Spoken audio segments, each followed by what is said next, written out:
Apparently, discovering your husband's second relationship at Denver International Airport falls somewhere between mild inconvenience and cosmic joke on life's disaster scale. There I was, surrounded by the chaos of Terminal B, watching Nathan, my husband of 15 years, holding hands with a woman who looked like she'd walked straight out of a Pottery Barn catalog. When our eyes met across the terminal, his face performed the fastest transformation since those before and after weight loss commercials. Welcome to what I now call the Thursday that ruined everything. I'm Sylvie Harlow, digital marketing manager extraordinaire, professional career sacrificer, and now, apparently, unwitting participant in my own marriage's demolition derby. The blonde woman, because of course she was blonde, didn't even have the decency to look embarrassed. Instead, she turned to Nathan with a perfectly plucked eyebrow raised and said, loud enough for the pretzel vendor to hear, "She still doesn't know anything? Let me paint you the full picture of this Hallmark movie gone horribly wrong." I'd decided to surprise Nathan at the airport after his critical business trip to Chicago. He'd been having so many of those lately, each one requiring longer stays, later calls, and more distant behavior when he returned. The same business trips that had cost me 3 promotions because someone needed to hold down the fort in our Cherry Hills Village suburbia dream house, nestled in the exclusive Charlotte neighborhood where the HOA fees alone could fund a small country. "Honey, what are you doing here?" Nathan stammered, dropping the woman's hand like it had suddenly burst into flames. The woman, meanwhile, stood there examining her diamond ring, a rock so large it could cause its own gravitational pull, while looking at me with what I can only describe as competitive pity. "I thought I'd surprise you," I replied, maintaining the placid smile of a PTA mom who just found out the bake sale fundraiser has been extended another week. But clearly I'm the one getting the surprise party here. This is Vanessa," Nathan offered weakly, as if her name explained why they were holding hands or why she was wearing what appeared to be an engagement ring that could double as brass knuckles in a pinch. "Fiancé," Vanessa clarified with the smug satisfaction of someone who just found a designer purse at 80% off. Going on 8 months now, Nathan said he was finalizing his divorce this trip. The pretzel vendor suddenly found his salt shaker absolutely fascinating. "Divorce?" I echoed, my voice maintaining the eerie calm that precedes natural disasters. That's funny because typically people inform their spouses before filing for divorce, unless the legal system has changed drastically since I last checked. Nathan's face cycled through more colors than a malfunctioning RGB gaming keyboard. "Sylvie, I can explain." "Can you, though?" I interrupted, still smiling like I was posing for our next Christmas card. "Can you explain why I've been managing our household solo while you've been building a second life? Or why I turned down the Seattle position that would have doubled my salary because you said moving would destabilize our marriage?" Vanessa's perfectly contoured face started to crack as realization dawned. "Wait, you two are still together? Actually, together?" She turned to Nathan with the look of someone who just discovered their organic, free-range chicken was actually frozen nuggets. "You told me you separated last year." "He did separate," I offered helpfully. His brain from reality, apparently. The airport security guard nearby was pretending not to watch us while clearly recording mental notes for his dinner party story later. "Ladies, please, let's not do this here," Nathan pleaded, his voice dropping to a whisper as he noticed the growing audience of delayed passengers finding us more entertaining than their phone screens. "You're right," I agreed, unexpectedly. "This isn't the place." I turned to Vanessa. "How long have you known Nathan?" "Almost 2 years," she replied, twisting her engagement ring nervously. "He was consulting for my father's company." 2 years, I repeated, doing the math in my head. So all those nights he was working late on the Henderson account. "My father is Richard Henderson," Vanessa supplied, her expression shifting from smugness to something approaching horror. "Of course he is," I laughed, not the fun kind of laugh, but the kind that makes people slowly back away. "Well, I think you two deserve each other. You're both excellent liars." I turned to leave, then paused. "Oh, and Nathan? Don't bother coming home. I've suddenly decided to redecorate, starting with removing all traces of garbage from the house." As I walked away with all the dignity I could muster, I heard Vanessa demand, You said your wife knew and was okay with it. You said she didn't want to be married anymore. I didn't stick around for his response. The Uber ride home was a blur of notifications as Nathan called repeatedly. I blocked his number somewhere around the High Line Canal Trail exit. I also took the opportunity to snap a few photos of the airport scene on my phone before leaving, including a perfectly framed shot of Nathan's panicked face next to Vanessa's bling-adorned hand. Digital evidence might come in handy. By the time I reached my driveway in the most coveted section of Charlotte, I'd formulated a 3-phase plan that would make military strategists weep with admiration. You see, Nathan made 3 critical mistakes. First, he married a woman who specialized in digital strategy. Second, he was too lazy to manage his own online accounts. And third, perhaps most fatal, he underestimated just how vindictive a woman scorned could be, especially one who controlled all his passwords. While he was still probably explaining himself to Vanessa, or maybe already booking a hotel room, who knows, I logged into our joint bank account. Nathan123. Seriously, that was his password for everything. The man having an affair couldn't even be bothered to use incognito mode on our shared laptop. I transferred exactly half of our savings to my personal account, leaving him the other half because I'm nothing if not fair in my fury. Next, I accessed his work email. As his unofficial personal assistant for 15 years, I still had all his login information. His big presentation to the board next Tuesday? I made some subtle adjustments. Nothing obvious, just enough incorrect figures to make the CFO raise eyebrows, and one hidden slide programmed to appear if he clicked in a specific sequence. Our last Christmas photo with the caption, "Family Nathan hides from girlfriend while asking for a raise to buy another ring." For my final act of digital vengeance, I logged into our shared Instagram account. Nathan had always been intensely private about social media. Now I understood why. I posted a carefully curated album of our happiest moments with the caption, "Celebrating 15 wonderful years with the man I just caught holding hands with his secret fiancé at Denver International Airport.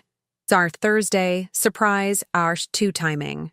Tuesday, marriage was a scam." I tagged his mother, Judith, a woman so religiously conservative she once told me wearing open-toed shoes to church was asking for attention. Then I called a locksmith.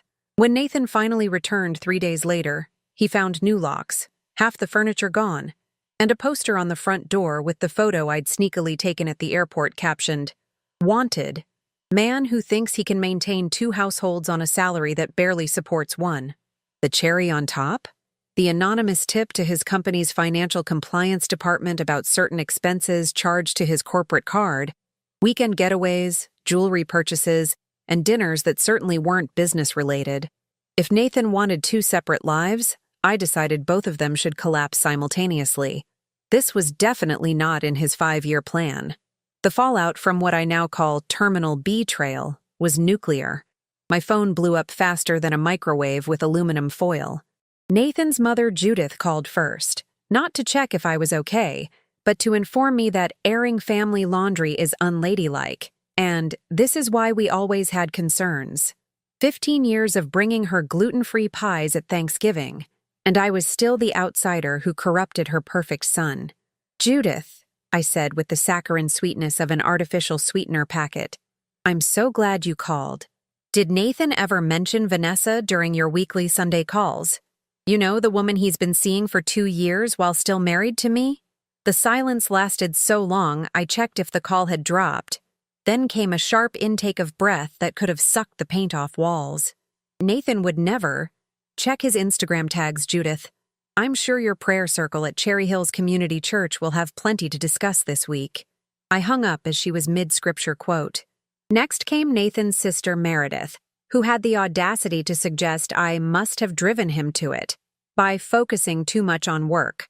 This from a woman whose idea of career advancement was getting promoted from customer to distributor in her essential oil pyramid scheme.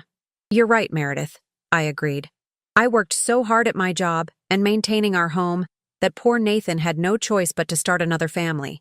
If only I'd spent more time rubbing lavender on his temples and less time paying our mortgage." The calls continued.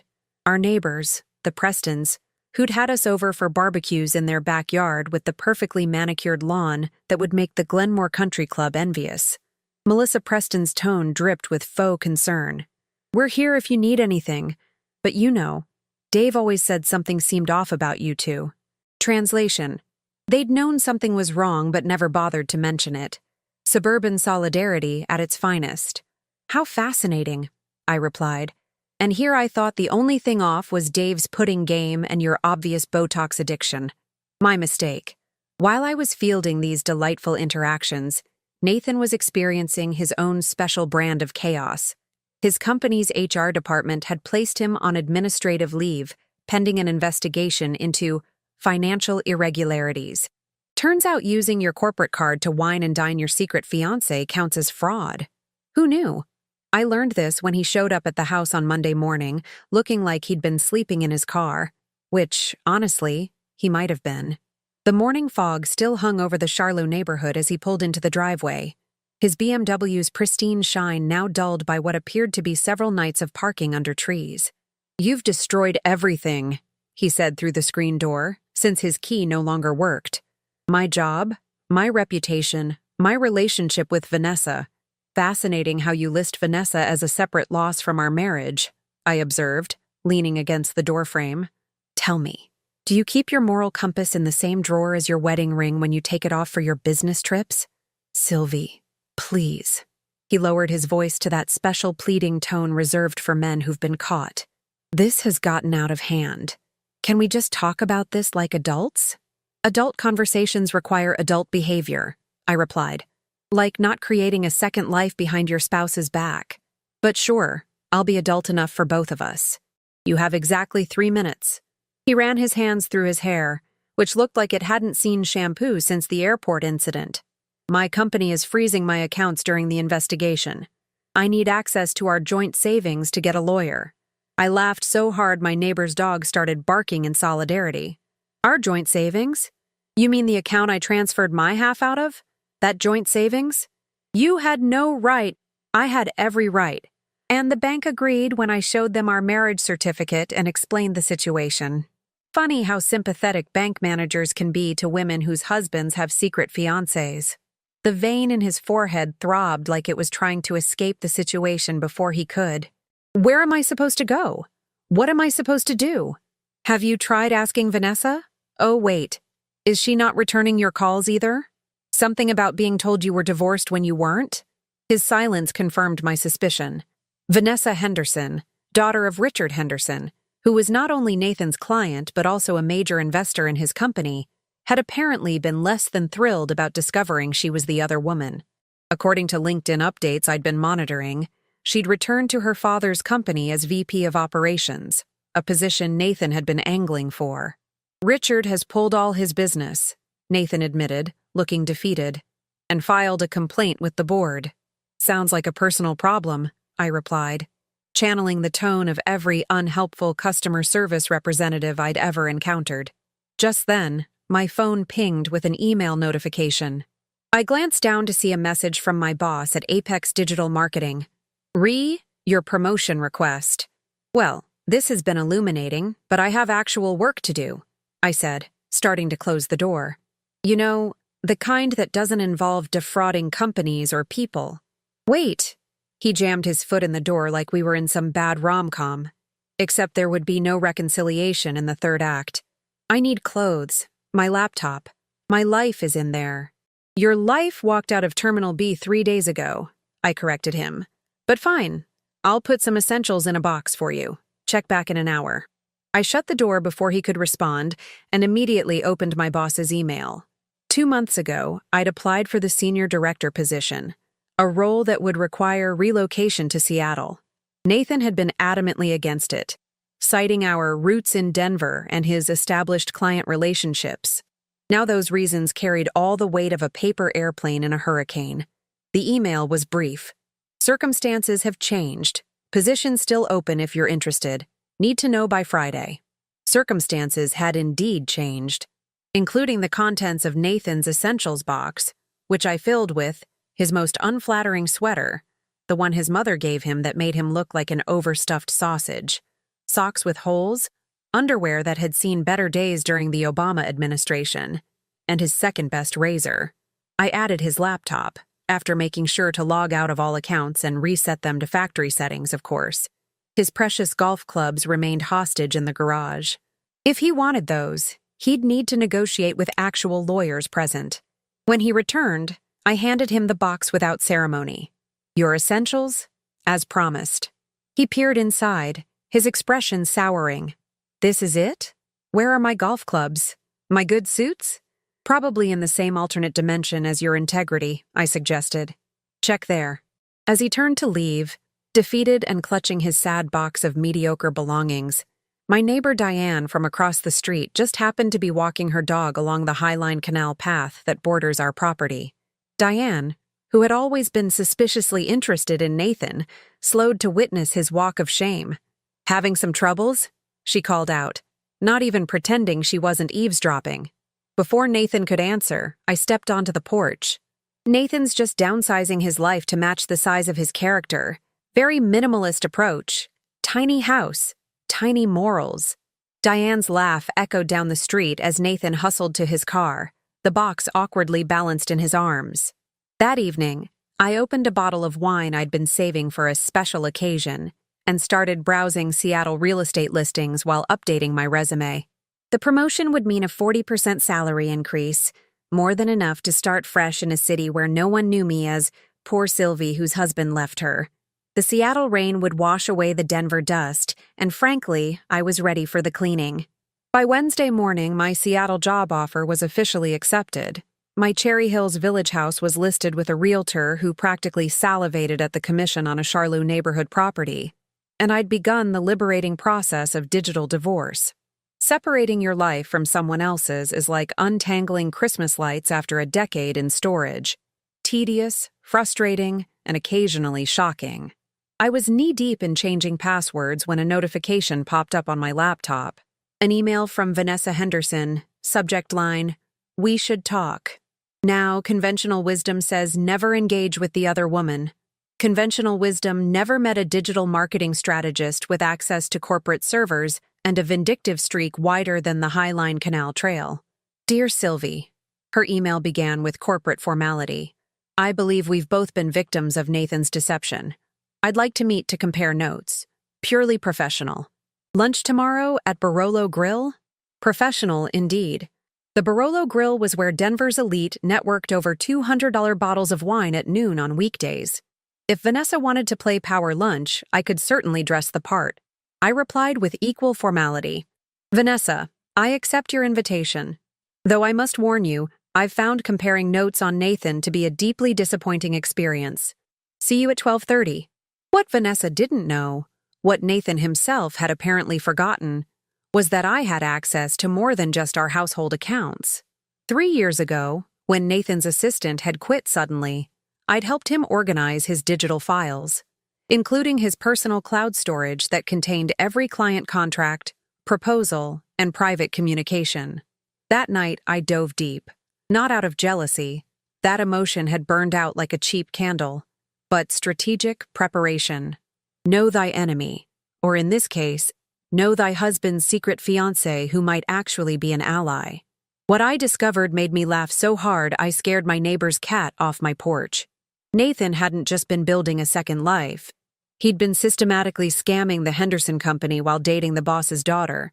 Classic corporate fraud dressed up as creative accounting. No wonder he'd been so desperate to access his laptop. The next day, I arrived at Barolo Grill 15 minutes early, dressed in my power suit, the one Nathan had once called too aggressive for dinner parties. I'd selected a corner table with my back to the wall, like a mafia boss in a movie. Vanessa arrived precisely on time, her diamond downgraded to something more tasteful, her blonde hair pulled back in a no-nonsense bun. "Thank you for coming," she said, sliding into her seat with the practiced grace of someone raised in country clubs. "I imagine this isn't easy." "On the contrary," I replied, sipping my water. "I find betrayal quite energizing. Clears the mind wonderfully." Her perfectly maintained smile flickered. "I want you to know I had no idea you and Nathan were still together. He told me you were separated, finalizing divorce. that you'd moved on emotionally years ago. And you believed him because he showed me divorce papers, she said, pulling out her phone and sliding it across the table. These divorce papers. I looked down at a document bearing my forged signature, dated 18 months ago. The papers looked legitimate enough to fool someone who wanted to believe them. Well, that's a Class 5 felony in Colorado, I remarked, as casually as commenting on the weather. Vanessa nodded. That's what my father's lawyer said. Nathan's facing potential charges for fraud, forgery, and misappropriation of company funds. I leaned back, studying her. Not the devastated fiancé I'd expected, but a calculating businesswoman. You're not here to compare notes on our mutual heartbreak, are you? No, she admitted, straightening her silverware with manicured precision. I'm here because my father wants to pursue criminal charges, but that would create a PR nightmare for our company. Investors get nervous when fraud makes headlines. And where do I fit into this damage control strategy? We need to know what you plan to do. If you go public with everything, you mean more public than my Instagram post that's already been shared 5,000 times? I interrupted. She winced. That post has been problematic, but contained. A lawsuit would be another level of exposure. I took a moment to appreciate the irony. Nathan had created this mess, yet here were two women strategizing how to clean it up. What exactly are you proposing, Vanessa? A coordinated response. My father's company handles the financial fraud internally. You handle the personal side however you see fit. But without litigation, that would trigger public records. I stirred my water with its lemon slice, watching the ice cubes circle. And what do I get from this arrangement? Financial compensation for your discretion. And my father's personal guarantee that Nathan will never work in this industry again. I laughed, not the polite social laugh, but the genuine kind that comes from deep appreciation of life's absurdity. You know what's fascinating? Nathan thought he was so clever playing both of us. Now here we are, deciding his fate over lunch. The server arrived to take our orders. I selected the most expensive entree on the menu, while Vanessa chose a salad that cost roughly the same as a small appliance. After the server left, I leaned forward. Before I agree to anything, I need to show you something. I opened my tablet and pulled up the documents I'd discovered. Your father might be interested in these, particularly the transfers Nathan was making from the project funds to his personal offshore account. Vanessa's composure slipped for the first time. How did you get these? Let's just say Nathan was careless with his personal cloud storage, the same way he was careless with his marriage. She studied the documents, her expression hardening with each swipe. This is worse than we thought. He wasn't just double-dipping on expenses. He was systematically draining project reserves. To the tune of approximately $1.2 million over the past 2 years, I confirmed. Coincidentally around the time you two started dating. Vanessa set down the tablet, her lunch apparently forgotten. I need to call my father. Before you do, I said, holding up a hand. Let's discuss my terms. Her eyebrow raised. You're negotiating? I prefer to think of it as ensuring mutual benefit, I replied. I want 3 things. First, a letter of recommendation from your father to my new employer in Seattle, leveraging his considerable industry influence. She nodded slowly. Doable. Second, Henderson Industries makes a substantial donation to Women's Financial Independence Network. It's a nonprofit that helps women rebuild after financial abuse. My father sits on 3 nonprofit boards. I'm sure he can arrange something appropriate. And third, I said, taking a deliberate sip of water, I want to be the one to tell Nathan that both of his carefully constructed lives are collapsing simultaneously. Vanessa's perfectly lined lips curved into a smile that wouldn't have looked out of place on a shark. That, she said, raising her water glass, would be my pleasure to arrange. We clinked glasses in what might be the most unexpected alliance of my life. The following day, Nathan received 2 separate communications. A formal letter from Henderson Industries detailing the termination of all contracts and the initiation of an internal financial investigation.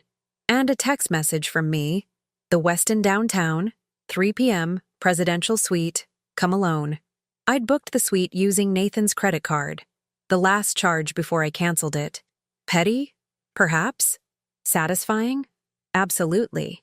As I prepared for our meeting, arranging the documents in precise order on the suite's elegant dining table, I felt something I hadn't experienced since seeing them at the airport. Power.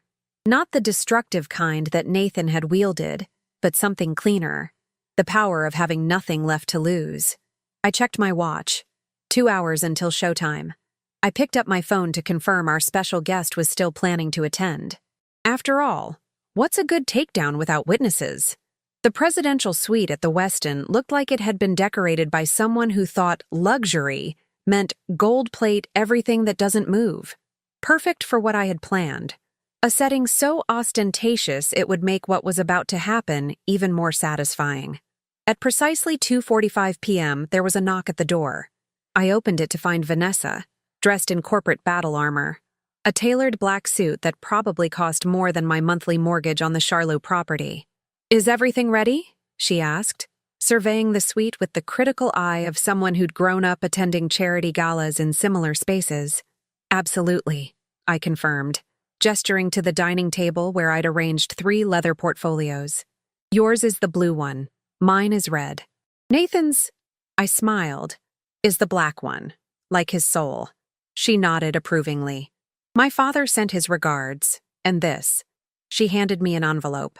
Inside was a signed letter of recommendation from Richard Henderson to my new employer in Seattle, along with confirmation of a $250,000 donation to the Women's Financial Independence Network. "Your father works quickly," I observed. "Henderson men are efficient," she replied, then added with perfect deadpan, "except apparently when vetting potential sons-in-law." That startled a genuine laugh out of me. In another universe, we might have been friends. "There's champagne in the minibar. I thought we might need refreshments for the show." "I like how you think," Vanessa approved, heading to retrieve the bottle. At 2:58 p.m., my phone buzzed with a text from the hotel front desk. "Mr. Harlow has arrived and is on his way up. Places everyone," I announced to my audience of one. "The guest of honor approaches." Vanessa took position in the bedroom, door slightly ajar, while I sat at the dining table, casually reviewing documents like a CEO about to fire an underperforming employee. At exactly 3 p.m., Nathan knocked. Always punctual for important meetings, his one redeeming quality. I opened the door to find him looking almost unrecognizable. The polished corporate consultant had been replaced by someone who appeared to have been sleeping in his car and using dry shampoo as a lifestyle choice. His usual confidence had deflated like a week-old birthday balloon. "Sylvie," he said, relief evident in his voice. "Thank you for meeting me. I know things have been complicated," I offered, stepping aside to let him enter. "Is that the word we're using for you created a second life and committed multiple felonies?" He flinched but entered the suite, eyes widening at the luxurious surroundings. "How did you afford this?" "I didn't," I smiled sweetly. "You did. Consider it your last contribution to my mental health." His attention landed on the dining table with its 3 portfolios. "What's all this?" "Please, sit." I gestured to the chair in front of the black portfolio. "We have a lot to discuss." Nathan sat cautiously, like a man expecting the chair to be electrified. "Listen, Sylvie. Before we start, I want to say I'm sorry. I know I've made terrible mistakes, but—" "Open the portfolio, Nathan," I interrupted, my tone leaving no room for his practiced apology speech. He hesitated, then complied. Inside were printouts of all the financial records I'd discovered. The systematic draining of Henderson Industries project funds, the offshore account transfers, his expense reports claiming reimbursement for client meetings that were actually dates with Vanessa. The blood drained from his face so rapidly I was momentarily concerned he might faint. That would have ruined the choreography of my revenge, and I'd put far too much effort into planning this moment. "How did you get these?" he whispered, flipping through the pages with trembling hands. "You really should have changed your cloud storage password," I replied, examining my nails, "especially after having me organize all your digital files 3 years ago. Remember when I helped you create that secure folder structure? Turns out it wasn't so secure after all." He looked up, panic replacing shock. "Sylvie, you don't understand. The Henderson account was complex. These transfers were legitimate project expenses. For what project exactly? I interrupted. Project Build a Secret Life? Project Defraud the Company? Or my personal favorite, Project Marry the Boss's Daughter While Still Married? It's not what it looks like, he insisted, desperation creeping into his voice. It never is with you, Nathan. But unfortunately for your narrative, I've brought someone who might have a different perspective. I turned toward the bedroom. You can come out now. The bedroom door opened fully, and Vanessa emerged like a shark sensing blood in the water. Nathan's face performed an Olympic-worthy gymnastics routine, cycling through confusion, horror, and panic in record time. Vanessa? He stammered. What are you doing here? Comparing notes with your wife, she replied coolly, taking the seat beside me. Turns out we have a lot in common. We both trusted you, and we both got screwed. Financially speaking, of course. Nathan looked between us, the dawning realization that he was facing a united front, causing him to physically shrink in his chair. This is some kind of setup. No, Nathan, I corrected. This is consequences. Something you've apparently managed to avoid for quite some time. Vanessa opened her blue portfolio and removed a document, sliding it across the table. This is from my father's legal team. Henderson Industries is conducting a full internal investigation into the $1. $2 million missing from project accounts under your supervision. And this, I added, pulling a similar document from my red portfolio, is from the mortgage company. Apparently, taking out a second mortgage on our house without my knowledge or consent constitutes fraud. They were very interested to learn about that. Nathan grabbed both documents, his eyes darting back and forth between them. You can't do this. We're married. You'll be implicated too. About that. I smiled, producing another document. These are our actual divorce papers, filed yesterday. Unlike the forgery you showed Vanessa, these are legitimate. My lawyer assures me that filing for divorce due to newly discovered criminal activity provides me with certain legal protections. And these, Vanessa added, removing a final set of papers from her portfolio, are from the Denver DA's office. They're very interested in the forgery of divorce documents, which, as you may not know, is a Class 5 felony in Colorado. Nathan's face had moved beyond pale to a concerning grayish hue. This will ruin me. My career, my reputation, everything I've built, everything you've stolen. I corrected gently. There's a difference. He turned to Vanessa, desperation in his eyes. Your father wouldn't really press charges. Think of the publicity, the scandal. Daddy has already informed the board, Vanessa replied with the calm certainty of someone who'd grown up with wealth and power. They're announcing your termination and the financial investigation on Monday. Your company email and access credentials have already been deactivated. And the mortgage company has frozen all assets connected to our home, I added. So that money you were hoping to access, gone. Nathan's shoulders slumped in defeat, the full weight of his actions finally crashing down on him. What do you want from me? Money? I don't have any left. That's the beautiful part, I said, sitting back with the satisfaction of a chess player announcing checkmate. We don't want anything from you. Not anymore. Vanessa checked her watch and stood. I should go. I have a dinner with the board to prepare for. She turned to me with something close to respect. Sylvie, it's been illuminating. Good luck in Seattle. As she left, Nathan watched her go with the broken expression of a man seeing his carefully constructed house of cards collapse in slow motion. Seattle? He asked finally, turning back to me. Oh yes, I confirmed, gathering my documents. I took that job you insisted I turn down. Senior director position, 40% salary increase, relocation package. I start in 2 weeks. So that's it? You're just leaving? After destroying my life? I leaned forward, meeting his eyes directly. Nathan, you destroyed your own life. I'm just making sure you don't get to keep the matches. 6 months later, I was sitting in my corner office overlooking Seattle's Elliott Bay, watching ferries glide across the water like giant floating Lego pieces. My new life had taken shape with surprising ease, as if Denver and Nathan had been weights I didn't realize I was carrying until I set them down. My phone buzzed with a news alert. Former Henderson Industries consultant pleads guilty to fraud charges. I smiled to myself. Some closure arrives in unexpected packages. I opened the article to discover Nathan had accepted a plea deal. 3 years in a minimum security facility plus restitution.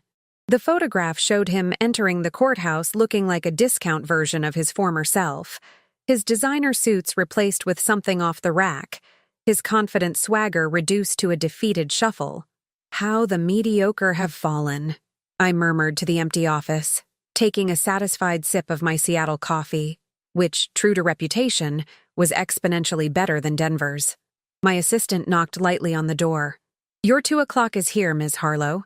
"Send her in," I replied, closing the article. The door opened to reveal Vanessa Henderson, looking every bit the corporate heiress in a designer suit that probably cost more than my first car. Her blonde hair was now cut into a sleek bob that screamed, "Take me seriously or regret it." "Seattle suits you," she observed, taking the seat opposite my desk. "VP of Digital Strategy within 6 months? Impressive. What can I say? Turns out career advancement is much easier when you're not compromising for someone else's comfort." I gestured to the view. "How's Denver?" "Cold," she replied with a smirk.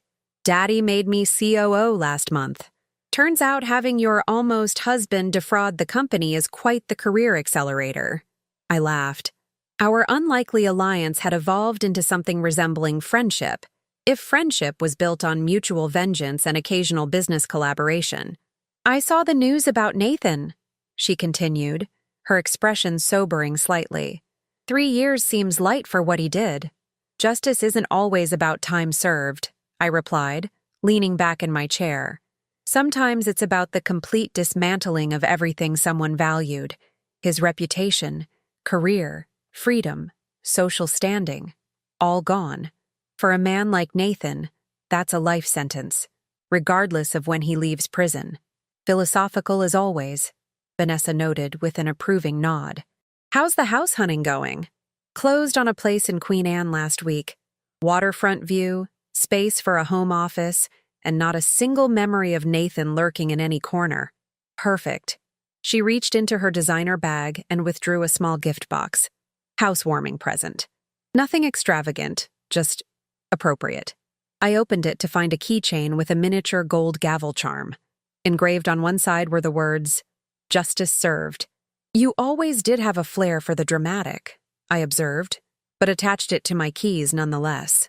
"Speaking of dramatic," Vanessa continued, "have you heard from any of the Denver crowd? Nathan's family? Those neighbors of yours?" I smiled, remembering the last correspondence I'd received from that chapter of my life. Judith, Nathan's mother, sent me a letter. Handwritten, if you can believe it. Told me I was going to hell for not standing by her son during his time of tribulation. I sent her a fruit basket with a note saying I'd save her a seat. Vanessa's laugh echoed around my office. "And those insufferable neighbors? The Prestons? Last I heard, they were using my scandalous divorce as their dinner party entertainment at Glenmore Country Club. Little do they know they're featured in the memoir I'm writing. Working title, How to Lose a Husband and Find Your Backbone." I'd read that. Vanessa approved. We moved to the sitting area where my assistant had arranged coffee and those ridiculously expensive French pastries that somehow taste better, because they're impossible to pronounce correctly. "You know," I said, selecting a pain au chocolat, "a year ago, if someone had told me I'd be sitting in a Seattle office, running a department, and having coffee with the woman my husband tried to marry behind my back, I'd have questioned their sanity." "Life has a twisted sense of humor," Vanessa agreed, stirring her coffee with precise movements. "I used to think the worst thing that could happen was public embarrassment. Turns out, it was the best thing. Forced me to stop being my father's ornamental daughter and start being his actual business partner." I raised my coffee cup. "To Nathan, then. The human dumpster fire who accidentally launched 2 successful women into better lives. May he enjoy his prison commissary selections as much as he enjoyed his corporate expense account," Vanessa added, clinking her cup against mine. As Vanessa left to catch her flight back to Denver, I returned to my desk and opened my calendar. Tomorrow marked exactly 1 year since that fateful day in Terminal B of Denver International Airport. 1 year since my life had imploded and then reconstructed itself into something stronger, more authentic, and undeniably more satisfying. I pulled up the email I'd been drafting to my team, finalizing plans for our new digital campaign. At the bottom, I'd added a personal note, a little wisdom I'd gained through fire. Sometimes the most devastating moments in our lives are actually doorways to something better. The trick is to walk through with your head high, your wit sharp, and your investment portfolio diversified. I hit send and turned back to the window, watching the Seattle skyline as afternoon light painted the glass buildings in shades of gold and amber. Nathan had wanted 2 lives. Ironically, he'd given me a brand new one, better than anything I could have imagined for myself. Turns out, revenge isn't just a dish best served cold. Sometimes it's the entire feast.